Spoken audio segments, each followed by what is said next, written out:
after that worked really well. I'd sell those for like 6,000 or 7,000. So it's like kind of like wholesaling, and they sell pretty quick. Okay. And I do title work on the front end and the back end frequently. But every partnership I've done worked out pretty well. And the only times when I felt like maybe I shouldn't have used that partner have been where our roles overlapped too much. Yeah, well, so when you are familiar with appraisals, like a borrower or in your case, a buyer, they go to the bank or a lender and they order an appraisal through an AMC. Bank can't have control over the process, but we're not a bank, so we have appraisers that we hire directly. Thanks for joining us on another REI-NWA podcast. This is podcast number 39, and I'm your host, Coley Bailey, principal broker at Lone Rock Realty. And today we're going to be talking about how to leverage using joint ventures and private money and other things other than traditional types of bank funding and things like that. And I have the pleasure of introducing you guys to Tim Bishop. Hey. How's it going, man? Good. Yep. With Longhorn Investments. Longhorn Investments. Yep. So we're going to get into a little bit about Longhorn Investments. We're going to get into the joint venture stuff here in just a minute. But I want people to get a feel for who you are, where you came from, how you got to doing what you're doing now. Well, my name is Tim Bishop, like you said. Longhorn Investments is a hard money lender. It's based out of Texas. Texas is where I'm from also. I, for most of my life, lived in the Dallas-Fort Worth area. Just started doing some deals out there. I got into hard money lending as an investor. I did a bunch of different types of deals, and then when I started flipping houses, the first deal I did that was actually a pure flip was with Longhorn Investments as my lender. Okay. And I did most of my deals with them, either them or another lender I did, a small handful with, or a private lender funded a couple of mine as well. But as far as, just a lender that anybody can call, it doesn't have to know anybody, Longhorn was, kind of my first choice. So, yeah, that's kind of how I got into it. When I got into real estate, I was like working in manufacturing and just was really sick of it. Yeah. So Yep. started with whatever I could. I flipped a bunch of land. Was my early stuff mostly. Just like lots? Did you start Lots. small and then build up, or how did that go for you? So I would just send out like massive mailers to rural areas with consistent sized properties that had a lot less value than they used to. What was your favorite size to target? Like 5 acres. Okay. Yeah. So I would say 80% of the deals I did was in one county in Colorado. Okay. And it took me forever to find that county where it just worked really well. I did 27 counties in Texas, I think, and I bought like 10 deals. And then I mailed, kind of figured out that county up there that people were doing. I heard other people talking about it. Yeah. So I mailed out there and I sent like 1,200 letters and bought 5 properties. And so after that, I just kept going and going and going in that one county until I wore it out, really. And then I tried other counties and just it didn't go as well. It's still working. And then it was kind of like the competition was picking up. So that's when I decided I would do residential stuff, because I also felt like since it was all out of state, I was just doing paperwork. I wasn't really doing anything real. Right. So it was kind of something I didn't enjoy as much. But that's an interesting aspect of land. And we haven't talked that much about land flipping. Sure. We should have a whole program on that, actually. Well, I could tell you what I did a few years ago or whenever I stopped doing it, but not something I've done a lot since then. The flipping worked well enough for me. I stopped doing that. Let's talk just a little bit. It's just a little bit Okay. off topic. Okay. But let's like 2 minutes. Okay, Like just 2 minutes. just, Okay. just like a soft pitch. Okay, soft If pitch. somebody has, let's talk about price point. I mean, Okay. can you start with $5,000? Can you Yes. start with Yeah, you could. Yeah. Yeah. So the first property I ever bought doing that strategy, I paid $50 for. Okay. So you can get in for like almost nothing. Wow. Yeah. So it was in a. Was that like a tax delinquent thing or something? Well, yeah, a lot of them were tax delinquent. That's Okay. how I'd find them, but they weren't on the tax. They weren't up for auction. Okay. They just had back taxes, and I was just using that to find motivation. First one was in, I wish I could remember. It was in Wise County, Texas, and it's this little town that used to be an HOA, probably similar like Bella Vista or something. Okay. But they had these condo lots, and one of them burnt down, and then it sat like that for like 30 years. And it was owned by this lady, and it was in a trust. I didn't really know what it was worth. I felt like it was worth nothing because who was going to buy a single condo lot in a place where it's not selling for enough to build. It was an hour and a half away from Fort Worth. But I told her, yeah, I don't know what it's worth, but I mean, she said I could have it for free. And I was like, well, I kind of want to pay $50. So that's what she said. She had tried to give it away to her church and nobody would even take it. So at $50, you can have to do your own title search and title work because it's not worth anything really. So how are you going to pay a couple $100 on a $50 property? So I did all the title research myself. I wrote up the deed. I sent it to her. She signed it as the trustee or whatever. And I took title. I think I sold it for $800 like 4 months later, which took forever. I threw it up on LandWatch, you know, and just let it sit. And eventually somebody wanted it. And I think he said he wanted it because he just wanted a Texas address. Okay. That's all he wanted. So a permanent Texas address is what he wanted. So is LandWatch a good website you'd recommend? It was. And actually when I was with the land, I got my license during the land flipping to sell my own stuff, which wasn't actually necessary. I just felt like it was. Yeah. So I joined like a land brokerage, which was it was Rec Land, which is based in like Monroe, Louisiana. And at the time, they were affiliated with like the Duck Dynasty guys, I guess. Okay. So I joined up with them, but then they didn't have MLS access, which is what I wanted. Okay. So I got my license, and I was still posting on LandWatch. Didn't really do anything, but they paid for all the subscriptions, so that was okay. It was kind of like that. I would have a deal here, a deal there. You know, like I said, 27 counties, and I probably did maybe I don't even know. I didn't do enough deals to justify it, and I was kind of breaking even. Yeah. But there are properties out there, and the problem with Texas, I found after going to other states, was that Texas is a community property state, and a lot of people have the opinion that when somebody dies, it just goes to their heirs. It doesn't, you don't have to go through probate or anything like that, which is not true. And so somebody would die, nothing would happen, somebody else would die, and then by the time they were delinquent on taxes, because 40 people owned the place and nobody wanted to pay the taxes on something they could never really own.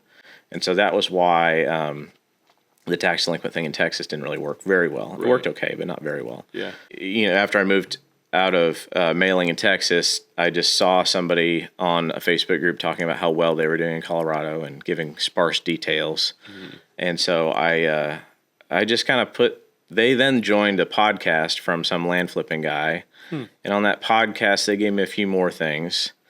And then I figured out what county it was, and the county's data was really easy to get. So I exported everything, property records from the past, however long, because I wanted to figure out what that guy was paying and what kind of properties he was targeting. And so then I made my mailer. He was doing 5-acre properties. This was, I'll tell you the county. It was Park County, Colorado. And so like all these like massive ranches got split up in the 70s, and they didn't build roads, and they were just 5-acre parcels everywhere.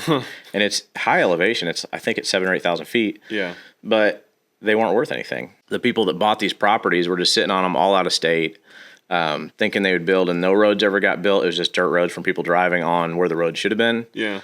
And so people would let them go for 5 acres. I was paying like $1,200 for, $1,500. Wow. And all I did was I took what that guy was doing, and I just marked all my mailers up by $100. Over, because he paid $1,200 or something like that every single time on every property. So he was just sending out blind offers. I offered $1,300 or whatever, and I bought. I want to say I don't remember the exact number, but it was 5 to 7 somewhere in there. Yeah. Off the one mailer, and so after that worked really well. I'd sell those for like $6,000 or $7,000. So it's like kind of like wholesaling, and they sell pretty quick. Okay. And I do title work on the front end and the back end frequently. So I didn't have a bunch of fees other than the cost and the resale. And then anyway, like I said, I just kept hitting that county over and over again for probably 2 years solid. And I think the total number of land deals I did was like roughly 100, probably over. Wow. Yeah. Super valuable. Not hard money related. Not joint venture related, but don't call me for a hard money loan on 5 acres in Colorado. Right. We won't do it. Okay. Yeah. Don't do that. Yeah. I'm actually really glad we went into that just a little bit. It's kind of like a little bonus section for anybody that watches this episode. But we do have the main meeting coming up on July 9th. It's going to be at the Hyatt House in Rogers. It's actually going to be a panel. Most of our main meetings are panels, and we'll get into who's going to be there. This is about joint ventures, about private money, different creative ways that you can expand your portfolio and do more deals outside of the normal lending environment that we're seeing. And the normal lending is kind of tough right now, actually, with rates and everything. If you're doing long term, and then if you're trying to fix and flip, not a lot of banks want to deal with that either. Let's talk a little bit about what some of those options are. Sure. To pick up. So you found a good deal. You don't quite have the funds to do it. Just, paying out of pocket, just buying it in cash. What kind of options are out there for people that we'll be talking about at the main meeting? Well, I can go into the ways I've done it a little bit. So I've partnered with people where they come up with the cash, and then I kind of manage the project, and we split the proceeds. I've done deals. So that's like a joint venture. Yeah. And I've done joint ventures with hard money too. It just kind of depends on the situation and how much you can contribute, how much your partner contributes, and how much each person wants. Because if you get a partner who's you feel like is not doing enough to earn the equity, then you're not going to do a partnership again, or you're going to want to change terms. So figuring out exactly what everybody plans to do and what part of the project they're doing and how they fit on the front end will keep everybody happier, and especially if they do it after you agree to it. Right. But every partnership I've done worked out pretty well, and the only times when I felt like maybe I shouldn't have used that partner have been where our roles overlapped too much. Right. But every single one of them turned out all right, as far as like working with that person again and being, still wanting to, do deals if we come up with one. Yeah. But for me, that's been the only real challenge working with partners, is figuring out who does what, who's paying for what, that kind of thing. Right. Yep. Just dividing it in a way that actually makes sense. Yeah. Let's talk a little bit about hard money. Yeah. What it is. Sure. Why you would use it, when you would use it. Yeah. The advantages of it. So hard money it's just a loan. It's not a whole lot different than a loan. Called hard money because it's asset based. It's on a hard asset. So in theory, you could call lots of different things hard money, but it almost always refers to people who are doing a fix and flip loan who aren't a traditional bank. So Longhorn is like a private company that funds loans for fix and flip investors.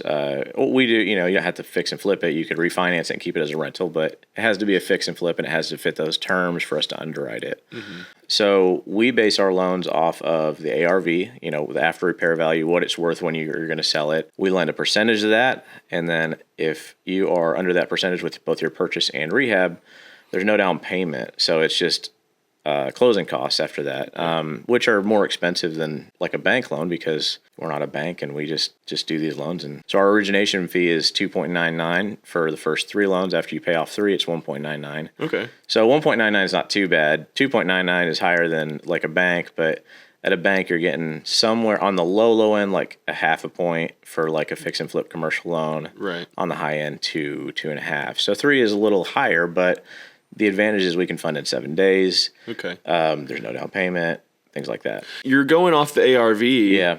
But you're closing so fast. Yeah. You don't have time for appraisals or anything like that. Yeah. How are you getting that number? Yeah. Well, so when you are familiar with appraisals, like a borrower or in your case, a buyer, they go to the bank or a lender and they order an appraisal through an AMC. Mm-hmm. And then you have like no control over the process. And that's like federal guidelines. The bank can't have control over the process, but we're not a bank, so we have appraisers that we hire directly. Oh, okay. So we have, like in Northwest Arkansas, we've got 3 appraisers on our list. Like to open here, I had to interview appraisers. So in the interview process, I said, we have to close in 5 business days. So I know you can't say yes in advance, but is that something you can frequently do?